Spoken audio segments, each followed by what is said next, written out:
Sosok Brigjen TNI Aulia Dwi Nasrullah belum lama ini memecahkan rekor sebagai Jenderal termuda Tentara Nasional Indonesia Angkatan Darat. Aulia belum lama ini dilantik sebagai Asisten Operasi Kepala Staf Gogab Wilhan III, Asopskas Gogab Wilhan III. Ia kini menjadi Jenderal termuda di TNI AD. Di usianya yang menginjak 46 tahun 4 bulan, Aulia Dwi Nasrullah menjadi orang kelima di angkatannya yang naik pangkat di kolonel menjadi Brigadir Jenderal. Dikutip dari Gogab Wilhan III TNI-mil.id, setelah resmi berpangkat Brigjen TNI, Aulia dikukuhkan secara resmi sebagai Asopskas Gogab Wilhan III. Ia menggantikan Brigjen TNI Ari Yulianto dalam acara laporan Korps yang bertepatan di lapangan apel Gogab Wilhan II, Kompleks Mabes TNI Cilacap, Jakarta Timur pada Jumat 5 Januari 2024. Pencapaian bintang 1 Aulia ini pun mengalahkan Brigjen Faisal Izzuddin Karimi, padahal keduanya sama-sama kelahiran 1977. Aulia Dwi Nasrullah lebih dulu masuk Akmil dan lulus tahun 1998, sementara Faisal Izzuddin Karimi lulus di tahun 1999. Adapun Faisal Izzuddin Karimi pecah bintang di umur 46 tahun 7 bulan, yakni pada November 2023 lalu. Dikutip dari surya.co.id, sosok Brigjen TNI Aulia sudah pecah bintang di usia yang masih muda, yakni 46 tahun 4 bulan.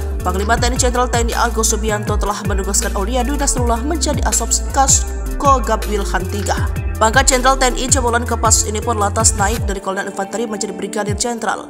Satu bintang pun kini berada di puncak Aulia Dwi Nasrullah. Perwira tinggi TNI AD ini mengemban amanat sebagai Asopskas Gogab Wilhan III sejak 18 Desember 2023. Pengangkatan Aulia Dwi tertuang dalam surat keputusan Panglima Tentara Nasional Indonesia bernomor Kep/147/2023 tentang pemberhentian dan pengangkatan dalam jabatan di lingkungan Tentara Nasional Indonesia, ditetapkan pada Senin 18 Desember 2023. Sebelumnya ia pernah menduduki jabatan Waslog Kas Gogab Wilhan III, sehingga tak asing lagi dengan suasana di Gogab Wilhan III. Aulia Dwi Nasrullah juga pernah menjabat sebagai dan mencandra Akademi TNI.